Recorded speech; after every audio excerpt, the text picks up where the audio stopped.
you have got to show me with your behavior. It's like when I was raised that when you say you're sorry, that means you're not going to do it again. Like you hold yourself accountable. You change your behavior. That's what matters. It's not the fact that, oh, my intentions were pure, so I can treat you like shit. That's okay. Like, that's not okay. Welcome back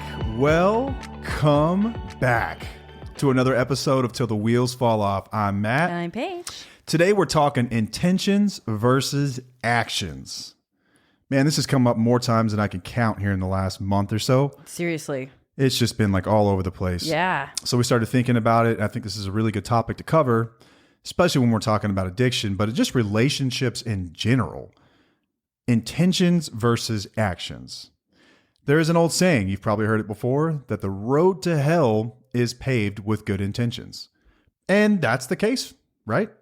If you ascribe to the biblical teachings that you're ultimately judged for your actions, then just having good intentions is not enough. Right. I think that there's some merit to that. Agreed. But I don't think it's an all or nothing.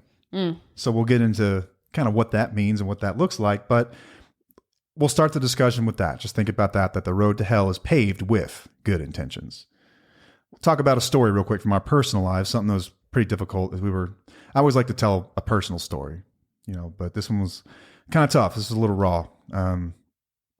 So I can just describe how this looks in our relationship at one time in our lives. I used to be addicted to opiates like crazy, and I would have to take anywhere between, like on a minimum, 20 a day just to get by, just so I wouldn't get sick. And acquiring 20 pills every day minimum is an absolute nightmare. Having to drive, meet people, go through the Rolodex in your phone of all these, different dealers that you've dealt with over time. It's a nightmare. I remember we're coming up on time of the year where the fair usually rolls around. And like, we love going to the fair, like to the point where whenever we used to live close to it, we would ride the train down there and we would eat dinner down there like 4 nights a week. Heck yeah, baby. Packed on some pounds, but man, we were eating good. Yeah. Real good. We loved it. Something we were doing when we were kids. We dated and we were doing it. When we got married, we did it. We take our kids to this day. It's always been special to us.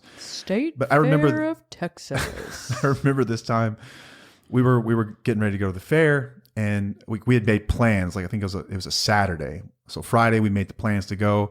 Paige was super excited, like got up that morning. I got up that morning, and the first thing I felt that morning was not excitement. It was like sickness. Like, I need to get some pills or I'm going to get sick.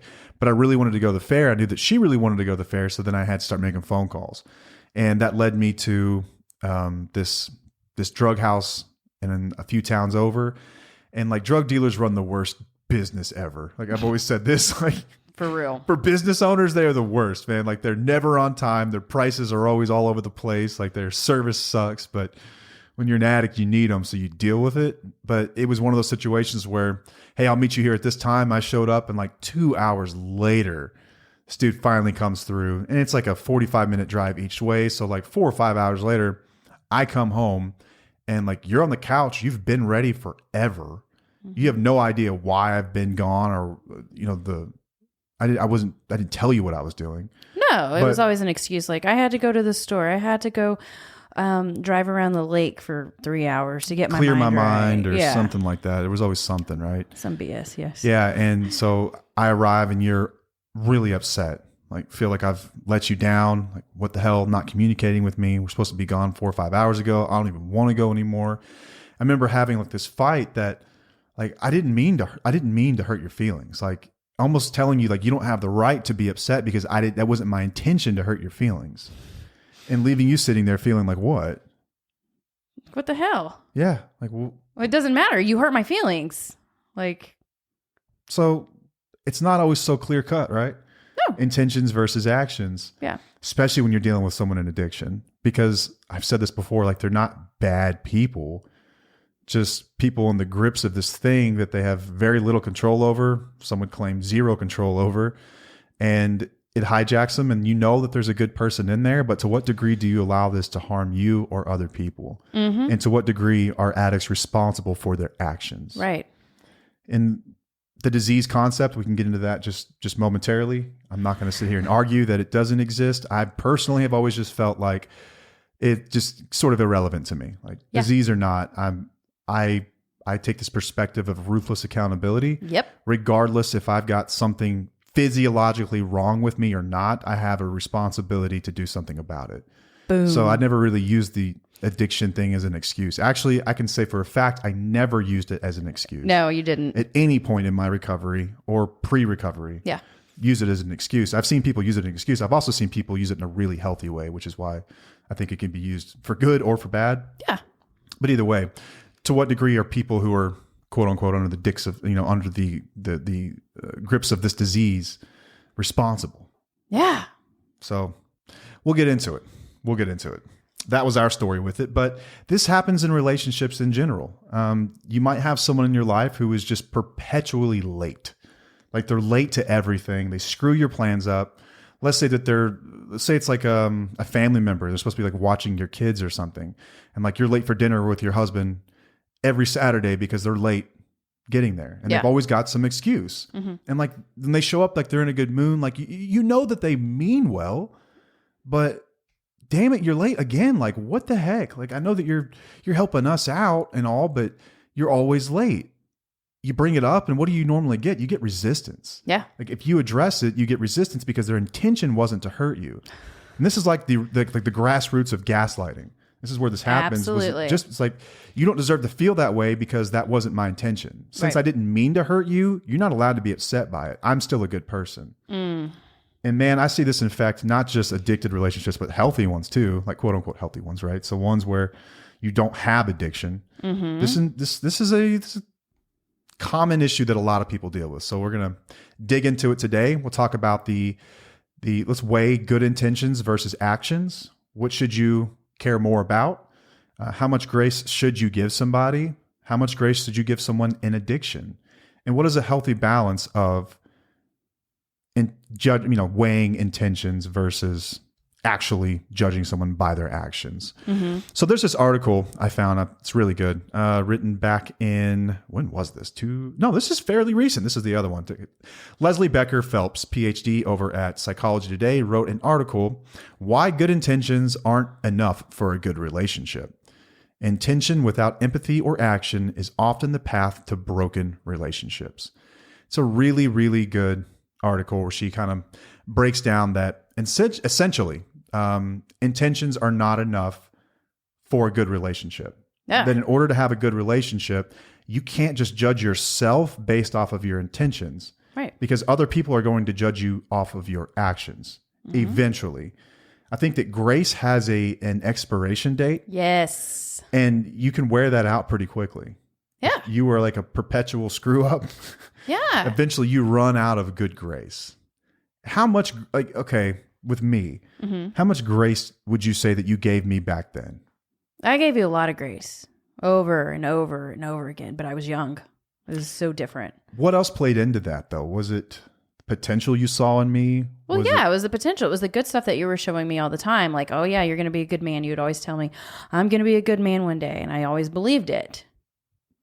So it's tough sometimes whenever you're looking at someone in this to say, I'm just going to base you off your actions because that's all I can see, when you know that. You mean your intentions?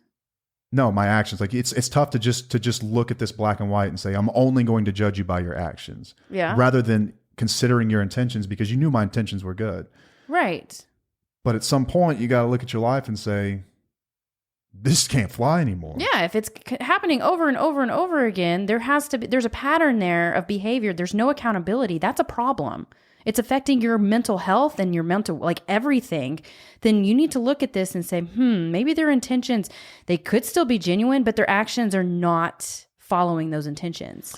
Yeah. And from the other side of that, what it feels like is I knew that I was wearing thin on the grace. Yeah. I knew that it was going to run out and there was an expiration date for it. And at some point, my actions were going to have to agree with my intentions. Yes. And I couldn't just be a hope and a prayer all the time and just this box of potential that could one day be something great. Right. I had to actually back that up. I mean, that's why I started detaching with love. Or, I didn't know that I was doing that intentionally, but I was doing it because your actions were not going along with your intentions, and I was tired of it. Yeah, there's no congruence whatsoever. Mm-hmm. So this author, I'll read this really quick. She talks about intention with inaction. Sometimes, despite good intentions, people simply don't prioritize their partner. They offer to take their partner out for dinner, but cancel because of a work commitment. That was familiar. Work was always coming first. They want their partner to have a happy birthday, but don't actually make plans. The bottom line is that intentions are great, but they are not actions. And the result of inaction is predictable. Someone may be very understanding, but even the most gracious person will eventually get the message that they are not important. And that never bodes well for a relationship. Yep. Man, that defines me like in a nutshell. Like I always meant well. Like I wanted you to have a good day. I wanted you to have a happy birthday. I wanted you to, I wanted to have a good time at the fair, but eventually at some point, like you got to tote the mail. Like you have to do what you say you're going to do. Yes. It's what's difficult when we deal with is I think we deal with a lot of people who are in the middle of this very thing right now, where I see that there's good in you. I know your intentions are pure, but I can't take any more punches. I can't do this crap. I am beat down. And at some point I've got to make a decision. Yeah. And I also believe that if you are constantly saying that intentions are good enough and you're giving this person a lot of grace, that's a form of enabling. I agree with that. At some point it becomes enabling. Yes, because that person is not having any consequences for their actions. They're not having to have, they're just living life by, I can get away with my intentions. Yeah, because over time, what you're doing is essentially you're letting them know that behavior is acceptable. It's acceptable because I have not done anything about it. So therefore your intentions are all we're going to judge you on. Yeah. And it's not like they're still not meaning to hurt you. Like I never meant to hurt anybody. No. I never meant to hurt anyone, but ruthless accountability, I did care more about how I felt in that moment than you did. Yeah. I didn't care so much about if we really ran late. I was like, I could get her to understand it. I could figure this out. I could talk my way out of this one. At the end of the day, all I wanted to do was to feel better. And I disregarded everyone else's feelings, wants, desires for that. Yeah. It's all that mattered in that moment was that I needed to feel better. So yeah, like my intentions weren't sinister, they weren't disgusting by any means, but my actions were harmful. Yeah. And for you to say that, I can talk to her about this and I'll get through this, we'll figure it out and everything. That's kind of messed up too. Yeah. It's gaslighting in a nutshell, basically, trying to convince someone that it's not that big of a deal or the problem's not severe as you think it is and all that stuff. But I know many people, I've met many people. I used to be a person that would love to do, if you just judge me on my intentions, I'd have won a Nobel Peace Prize, man. Yeah. Like my intentions were the greatest ever. But at the end of the day, our actions are what really matter. It's how we affect people by what we actually do. Yeah. Let's say I got in a car accident. I didn't intend to hit you. I didn't intend to get into a car accident, but it's my responsibility to deal with the repercussions. Like there's consequences to that. Yeah, you didn't wake up and be like, I'm going to run into the back of this guy. Right. It sounds fun. Right. But you still have to deal with it. Yeah. Like there's no grace there. No. So why do we give so much grace to intentions? Like so much grace to where it's like, I'm talking years and years of grace whenever it is affecting us mentally. Like I feel like this whole intentions conversation, I was telling Matt, telling you beforehand that this is like almost common sense for me. Like I feel like intentions and actions, like you have got to show me with your behavior. It's like when I was raised that when you say you're sorry, that means you're not going to do it again. Like you hold yourself accountable. You change your behavior. That's what matters. It's not the fact that, my intentions were pure, so I can treat you like shit. That's okay. Like, that's not okay. I agree with that. I don't know. It blows my mind. I think that it's not as simple as that, though. Like, I would love for it to be. And I think I've always admired the way your brain works because you're able to look at things so simply. But for me, it's more complex because you're dealing with emotions and love and empathy. And I think I've got some codependent type behaviors as well. Where I've always tried to see the good in people and I've always tried to give them the benefit of the doubt. I've tried to give them empathy and like put myself in their shoes. Like, I've been there before. I understand what that's like. I totally get it. And then I give people passes over and over again. And over and over. And then at some point you have to, like for me, I shouldn't say me, what I had to do is look at the situation and look at the pattern. Like even if you have to write this stuff down and look at it over time and say, what does the pattern say? The pattern says that over time, you don't really care about my needs or my wants or my time. You only care about what's going on in your life. Right. Like, you don't make exceptions. You don't go out of your way. It's just about you. It's the you show. Yeah. I mean nothing. So I had to make decisions. I've had to make decisions of some relationships that, you know what, at the end of the day, I just don't think that we have the same values. I don't think that we see things the same way, and detach from those relationships. Yeah. It's not easy. Do not mean to make that sound like it's just, just 1, 2, 3, you're good to go. It's no, all of this difficult. is difficult, but it's just when it comes, I guess when it came to intentions and actions, it's always been a big deal for me to like look at it pretty simply. Like if somebody's treating me like trash over and over again on a pattern, even though their intentions are pure, it doesn't matter. I'm not going to give you grace over and over and over again. A quick break in the action to let you know about an exciting development in the TUFO universe. When we started this thing, we said we would never work with an advertiser or company unless it's something that we believed in and we already use. If you're looking for professional, affordable mental health care, look no further than Taylor Counseling Group, your trusted source for accessible therapy in Texas. Taylor Counseling Group believes that everyone deserves premium mental health care, regardless of their income level. That's why they offer reliable and affordable services at 12 locations across Texas. They've made affordability a priority. They are in network with most major insurance, and the standard private rate is only $100 per session, significantly lower than many other practices offering the same high-quality therapy. They believe that getting the help you need shouldn't drain your wallet. Scheduling an appointment is quick and easy with their convenient online booking tool.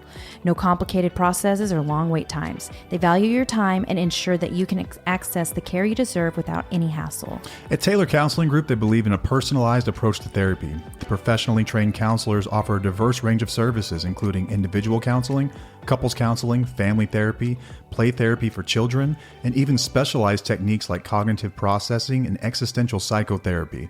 They're here to help you navigate life's challenges and develop a personalized treatment plan tailored to your unique goals. Taylor Counseling Group is your partner on the path to mental wellness. Experience professional, affordable care that puts you first. Visit their website, taylorcounselinggroup.com, or call them today to schedule an appointment and tell them TUFO Couple sent you. A link and phone number is going to be available in the show notes. And back to the action. Man, and what's tough is I think that the language around addiction in itself, family members, you can research it, you can Google this, and here's what you're going to find. You're going to find that you need to be incredibly empathetic and positive, and you need to consider intentions and actions and have empathy, understanding, and a non-judgmental approach toward your loved one's addiction. And I think in some ways that's true. In other ways, I think that is some of the most dangerous advice you can give somebody. Yep. For their own personal well-being. Exactly. Because someone will read that, and generally someone who's empathetic will read that and be like, okay, well, that's what I'm going to do. I'm going to be empathetic. I'm going to be understanding. I'm going to be non-judgmental. I'm not going to be critical. And I'm just going to let them figure this out. Just because they have the intention to quit. Right. But they've shown no effort or action toward quitting. Mm-hmm. So like how long, we see firsthand what the result of doing this is. Yeah. Is you lose yourself. You forget who you are. You look up and 20 years have gone by on the calendar and you're like, holy shit, my life's over. Yeah. What am I going to do? Right. Like now I'm stuck, and this person has shown no want or desire because I've been incredibly empathetic and genuine, and I've tried to do the right thing, and I've given grace. Yeah. So when is grace too much? When is there too much grace? I think that's such a personal, everyone's different, right? It is. Everyone's situation is a little bit different, but I think I just want people to know that there is a limit. Right. And that has an expiration date. Agreed. Think of it like a fuel gauge. You can hit E. Yeah. You can hit E, and you're not a bad person if you hit E. Yep. Because I can tell you from an addict standpoint, like I'd understand if you walked away. Right. I would understand if people decided not to deal with me anymore. I would understand. Eventually, in the beginning, you might have someone throw a fit, get pissed at you, and tell you how you're awful and you're disgusting, how I have a disease, how could you leave me? But man, it's just, I think that's why that disease concept can be so damaging.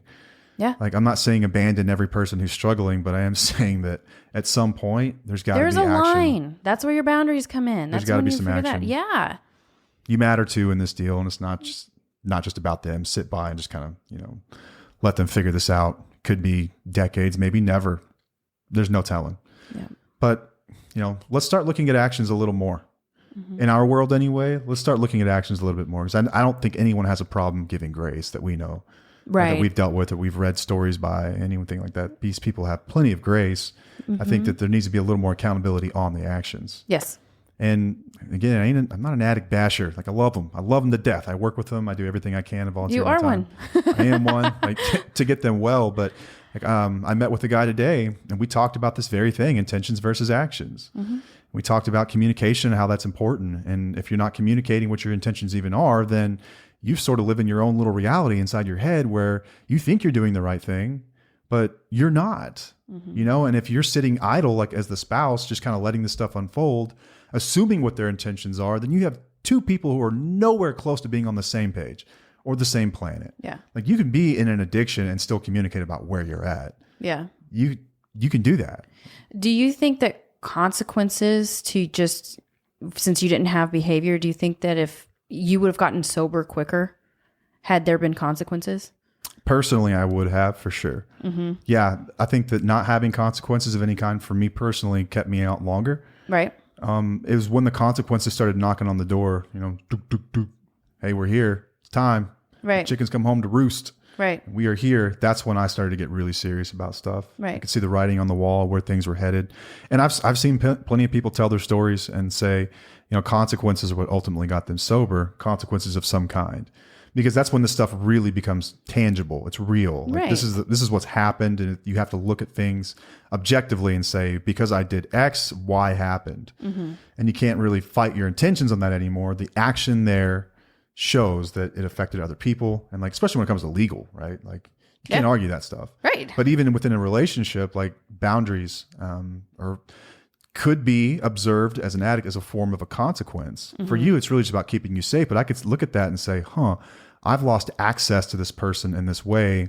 That's sort of like a consequence. Yeah, you know, exactly. Like, I don't get to spend time with them, or I don't get to be with them in the same room if I'm doing this, or if I'm not in recovery, then they're not going to live with me. Like, those are consequences. Yeah. I hope they would view them as consequences, not, right. you know, not as some kind of perk or something. But right. Yeah. I don't think that you can just look at addiction and say that you should never judge an addict just based off their actions because they're sick people. I think that that's dangerous. And I think that that's my personal opinion. I think that's false. I think it's absolutely false. I think that people can be judged by their actions. I mean, I think this is probably a terrible example, but think about what transpired, you know, like with Nazi Germany in World War II. Ask people on that side what they thought they were doing, and they could probably justify to you why they thought they were doing it, had good intentions. Yes. The most heinous, disgusting crimes ever perpetuated on humanity arguably were led by good intentions. Exactly. So don't tell me we shouldn't judge people by their actions.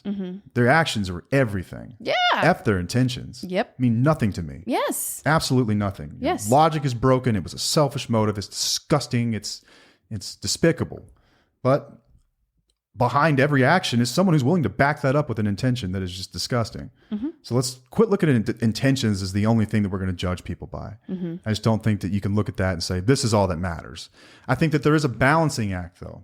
There's a balancing act. Like, you can give some people grace sometimes. Well, yeah.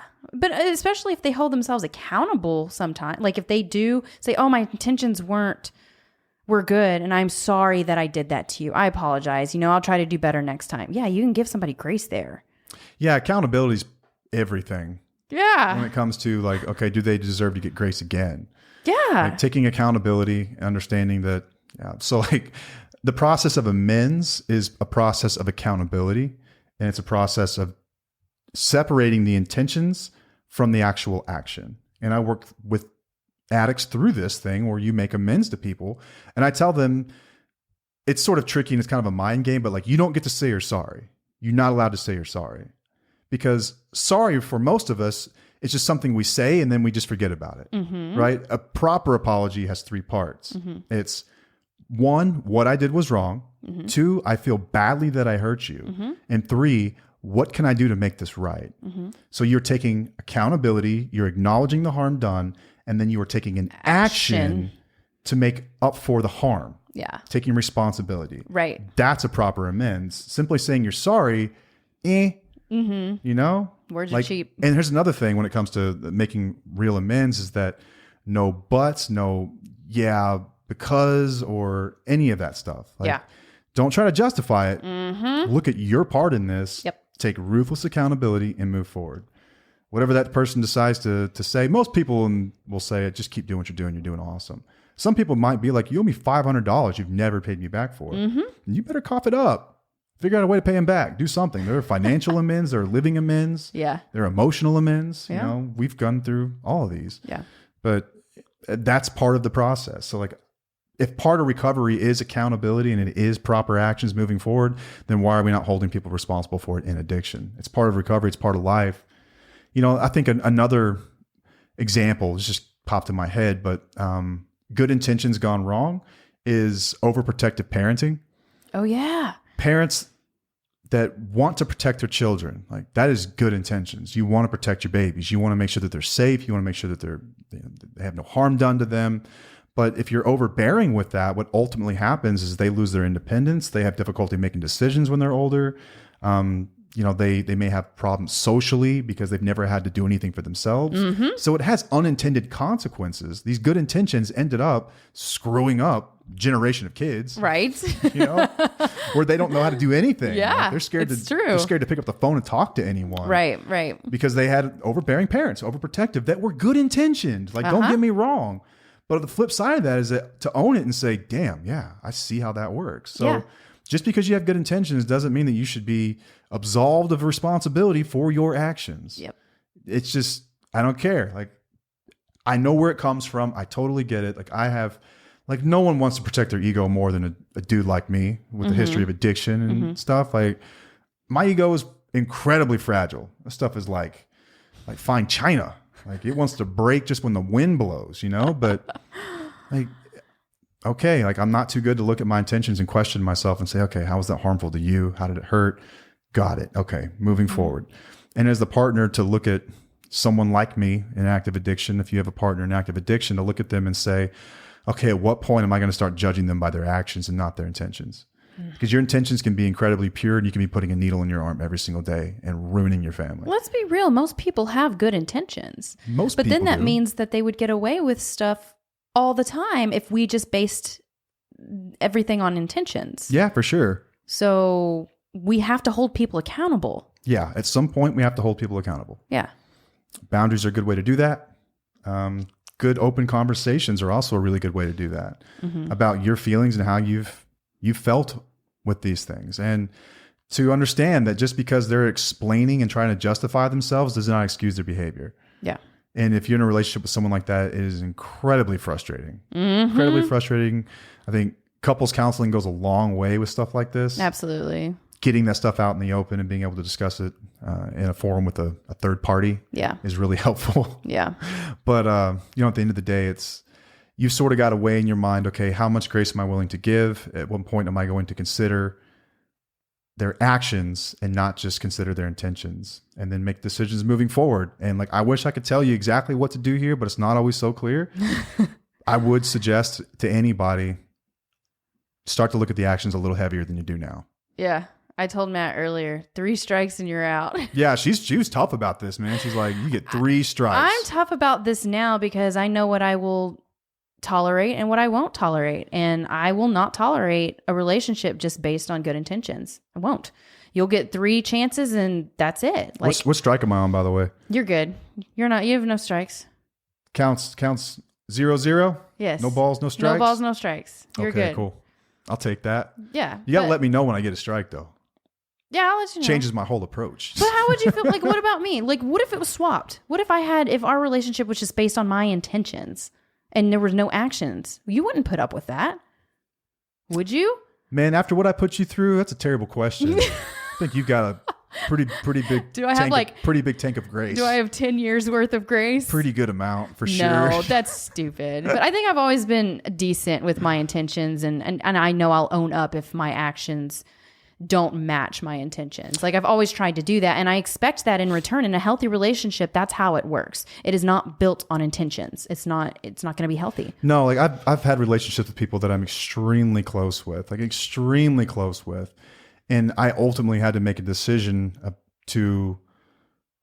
I haven't ended those relationships, but we don't talk much because when I brought up the actions versus the intentions, I was essentially told, that's stupid. I didn't mean that.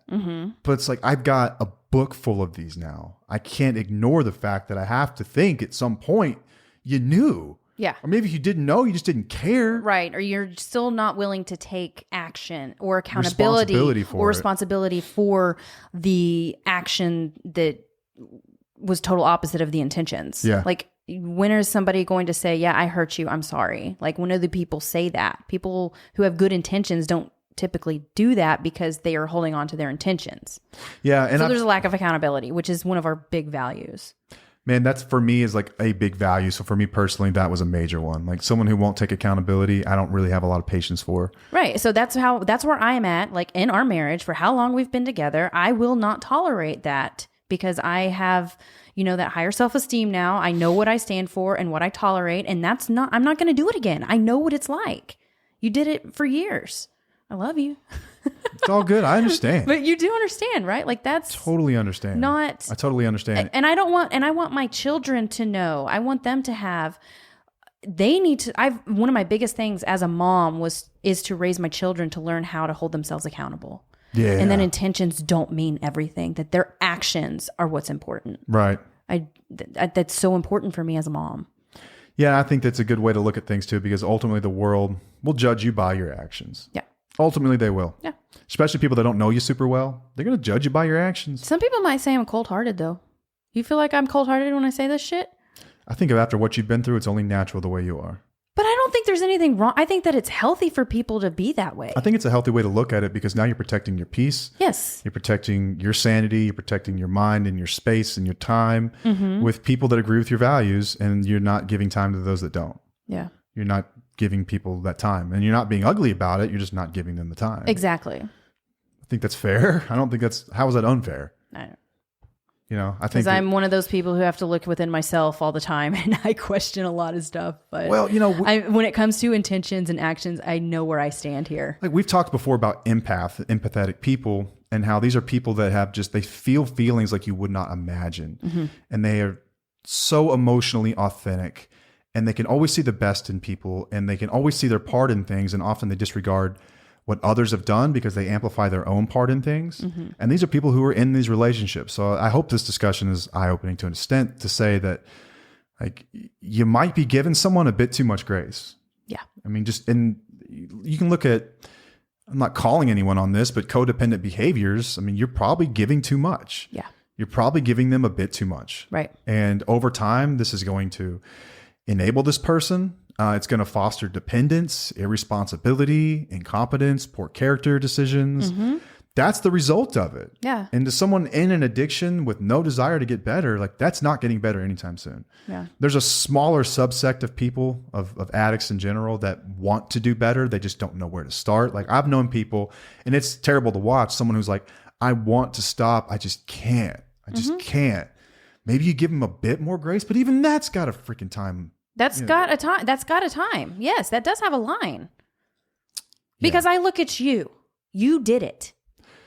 It's possible. It's possible. It is possible to get out of addiction and alcoholism. It's possible. I've seen it firsthand. I've watched it.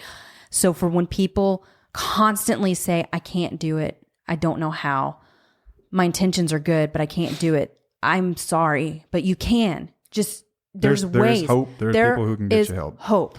Yeah. And you think about the enabling side of this, giving someone grace over and over and over just based on the intentions. Think about what it does to them emotionally, and like without, maybe even subconsciously, without them realizing it, is that you're causing them to stagnate and at a stage of development. It prevents them from developing like life skills. Right. And how to hold themselves accountable and how to do the right thing. Right there. It's unsustainable over time. It is. At some point, the tank will run out.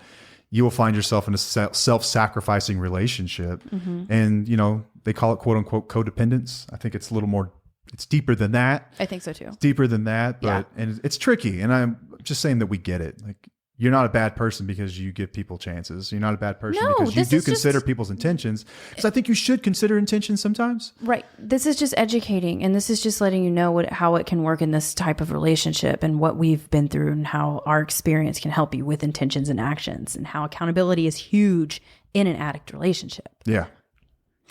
Man, it's tricky. I hope this was helpful in some way. It is tricky. God, it's tricky. Intentions versus actions, though. You know, we look at intentions versus actions, and I'm under the belief, you're under the belief that intentions mean very little. Ultimately, actions mean everything. Yeah. I think for me, if I'm going to look at intentions, it's got to be situational. Absolutely. It's got to be unique. Yep. But in general, I'm going to look at the action. Like, even though you meant well, could have seen this coming a million times. Yep. So I'm still holding you accountable. Yeah. There are other cases where it's like, damn, okay, yeah, you meant the world. You know, like little kids will do things like they'll try to help you, like they'll try to do things around the house and like they'll break something. But I'm not gonna, ground this kid. Like, he's trying to do the right thing. Right. He's freaking 6. Exactly. Like, okay, dude. Yes. Yeah, I really appreciate Right. that. Just be more careful. Here's how you do this. Maybe show him the way. But if he does it again, we've talked about this. I'm gonna have to ground you this time. Right. There you go. 1 strike. That's Right not even 3. Damn, boo. But considering intentions can be helpful. Yeah. Someone that has a repeated pattern of using that to their benefit and gaslighting you because of it probably doesn't deserve a whole lot more grace. Right. Just leave it at that. Okay. All right. If you're not already part of our community, head over to our Facebook community. It's called TWFO Community, TWFO Community. You can find it by clicking any of the links under our profiles, Instagram or TikTok. Maybe Twitter if it's even up there. Hopefully you don't follow us on Twitter because we don't post anything on Twitter. No, we don't. TikTok, you can find us primarily over there, dropping gems just about every single day. We've got guides on our website. You can book a free consultation with us if you want to work with us one-on-one. Inquire with us about how that could help for you. Partners as well. We do couples, a little bit of everything. Love to see you guys in the community. We've also got weekly calls available. Yes. So every week there's a free call. We hop on. We talk to the community. It's a place for you guys to process things. It's been pretty awesome. It has. It's been pretty awesome. I love doing those calls. I look forward to those every Me single too. week. Okay, well, until next time, I am Matt. I'm Paige. And we'll see you. Bye.